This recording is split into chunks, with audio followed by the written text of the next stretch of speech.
오늘은 하코다테를 떠나 미소라멘의 발원지 삿포로로 향합니다. 하코다테에서 삿포로까지는 해안선을 따라 달리는 특급 열차 호쿠토를 타고 약 4시간이 걸립니다. 사실 하코다테 시오라멘 여행기를 마친 뒤 바로 하코다테에서 출국할 계획이었는데요. 쉽게 다시 올 수 있는 곳이 아닌 홋카이도였고 호쿠토 열차를 타고 바닷가 풍경을 보고 싶다는 생각이 들었습니다. 게다가 지난 겨울 삿포로에서 순스미게의 기원이 되는 준렌과 스미레의 라멘을 맛봤기 때문에 그 이전 원조의 맛과 타베로그 1위 가게의 라멘이 궁금해졌습니다. 원조부터 현재 최고의 평가를 받는 가게까지 맛본다면 미소라멘이 어떤 라멘인지 이해하고 기준을 잡을 수 있을 것 같았습니다. 그래서 삿포로에 도착 후 첫 일정으로 미소라멘의 원조 아지노 산페이에 가보려고 합니다. 아지노 산페이는 창업주 오미야 모리토가 1950년 야타이 형태로 시작한 가게로 4년 후 1954년 처음으로 미소라멘을 만들어낸 곳으로 알려져 있습니다. 초기 위치는 스스키노 남쪽 주오구 미나미 7조 니시 3초메였다고 합니다. 미소는 몸에 좋다 라는 신념을 갖고 있던 창업주는 미소시루에서 힌트를 얻어 여러가지 시행착오를 거쳐 미소맛 면을 만들어냈습니다. 그리고 시간이 지나면서 자연스럽게 미소라멘이라는 이름으로 불리게 되었죠. 손님이 톤지루에 라멘을 넣어달라고 해서 떠올렸다는 이야기가 널리 퍼져 있지만 전혀 사실이 아닌 도시전설이라고 합니다. 내가 직접 생각해낸 건데 왜 이런 이야기가 나오는 거지? 라며 창업주는 종종 고개를 갸웃하곤 했다고 합니다.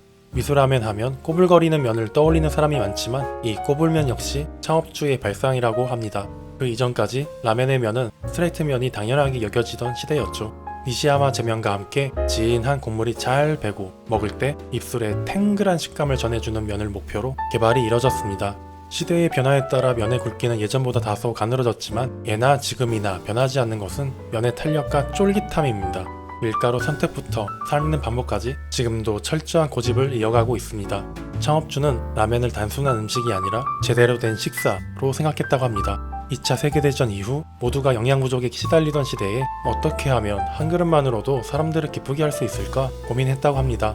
여러가지 시도를 거쳐 대파, 양파, 숙주, 양배추로 정착했지만 사실 피망을 넣던 시절도 있었습니다. 손님들 반응이 좋지 않아 중단했지만 피망을 좋아했던 창업주에게는 조금 아쉬움이 남는 선택이었던 듯 합니다. 미소라멘이 탄생하기 전에는 라멘에 마늘을 넣는 문화 자체가 거의 없었다고 합니다. 2차 세계대전 중 만주에서 생활하며 마늘을 사용한 요리에 익숙했던 창업주는 야채볶음의 기름, 고기의 단백질, 그리고 미소와 궁합이 좋은 마늘을 국물에 사용하는 발상을 떠올렸습니다. 무엇보다도 마늘을 먹으면 기운이 나니까요. 라멘과 밥을 함께 내는 라멘 라이스는 지금은 일본 전역에서 흔한 메뉴지만 사실 이 역시 아지노 산페이가 원조로 알려져 있습니다. 50년도 훨씬 전 라멘 한 그릇만으로도 부족하다는 손님에게 접시에 담은 밥을 함께 내기 시작한 것이 그 계기였습니다. 젊은 손님들이 라멘과 밥을 같이 주문할 때 라멘 라이스라고 부르기 시작했고 그 표현이 전국으로 퍼져나갔다고 합니다. 접시에 담기 때문에 고항이 아니라 라이스. 그래서 지금도 아지노 산페이는 이 스타일을 고수하고 있습니다. 그러다 1968년 오도리공원 남쪽 나이마루 후지 센트럴 빌딩으로 이전하여 현재까지 이어져 4대째 운영하고 있습니다. 여담으로 가게 이름의 유래는 창업주의 별명에서 비롯했습니다. 중학교 시절 산파처럼 커다란 가방을 들고 다녔던 탓에 산짱이라 불렸고 야타이에서 가게를 낼 때 친구가 아지노 산페이라고 적힌 노렌을 만들어주었다고 합니다. 그러면서 이페이로는 앞날이 없고 산페이가 딱 좋네 라고 했다는데 이는 언어 유희로 문맥상으로 해석해보면 이페이는 일자로 평평하기에 장래성이 없다.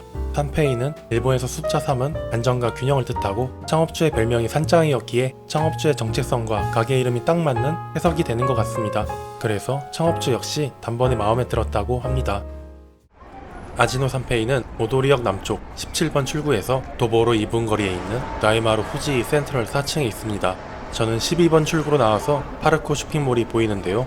여기서 횡단보도를 건너고 왼쪽으로 가면 나이마루 후지 센트럴이 보입니다. 여기 있다. 아지노 산페이.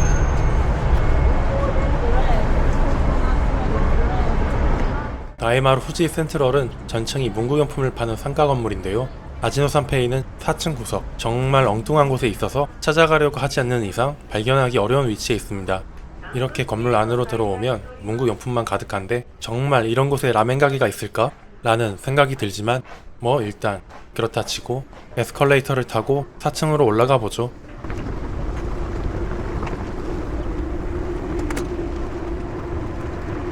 4층으로 올라와도 문구용품이 가득해서 여기에 라멘 가게가 있다는 게 이질감이 듭니다. 되게 뜬금없는 데 있다.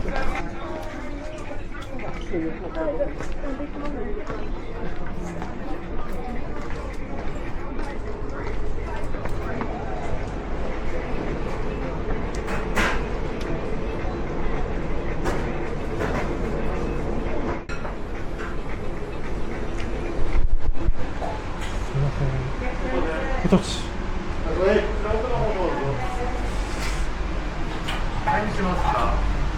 미소라멘 항상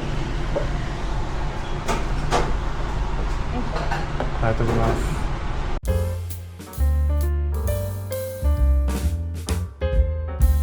아지노 산페이 미소라멘의 첫 인상은 줄렌과 스미레의 라멘처럼 돼지기름층이 국물 위를 덮고 있어 불향과 고소한 향이 올라옵니다. 다만 차이가 있다면 국물색이 훨씬 옅어서 마치 미소시루를 연상시킵니다.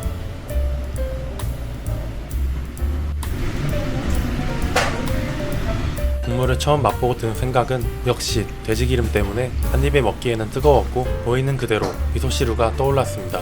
좀 더 자세히 말하자면 미소시루의 약 1.2배 정도 강한 염도, 돼지기름의 고소함과 적당한 무게감, 그리고 불향이 더해진 맛입니다. 줄렌과 스미레와 비교하면 덜 기름지고 감칠맛은 보통으로 느껴집니다. 이름 그대로 미소, 라멘이라는 표현이 어울릴 만큼 미소의 맛과 향이 훨씬 앞서 있어 새로운 경험으로 흥미를 자극합니다. 어쩌면 꾸밈없이 직관적인 날것에 가까운 인상입니다. 아지노 산페이 미소라멘의 가장 큰 특징은 민치 토핑입니다. 샤슈 대신 잘게 다진 고기가 국물 전체에 듬성듬성 들어있습니다. 그 외 토핑으로는 멘마와 볶은 숙주, 그리고 무순이 있습니다. 면을 뒤집어 보면 국물 아래에 숨어있던 큼직한 민치 덩어리가 모습을 드러냅니다. 이제 면을 맛봅니다.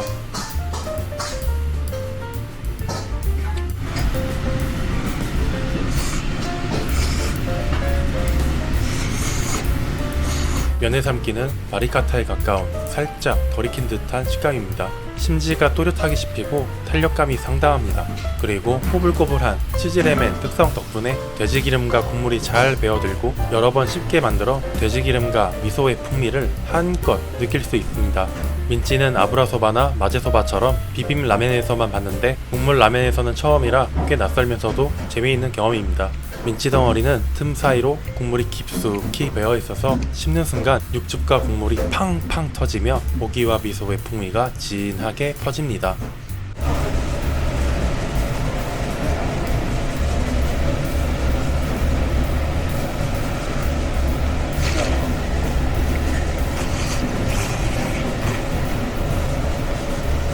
그리고 절임물을 곁들여주는데 느끼함을 정리하기에 좋습니다. 그리고 국물에 잠겨 미쳐 보이지 않았던 양파도 들어있습니다.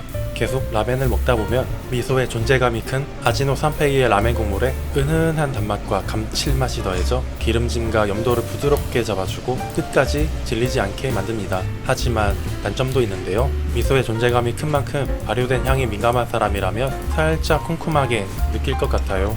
그리고 국물을 남겼는데요. 쿰쿰해서라거나 국물이 맛이 없어서가 아니고요. 아까 열차 내서 디저트를 잔뜩 먹은지라 배가 불러서 더 이상은 못 먹겠더라고요. 맛있게 잘 먹었습니다.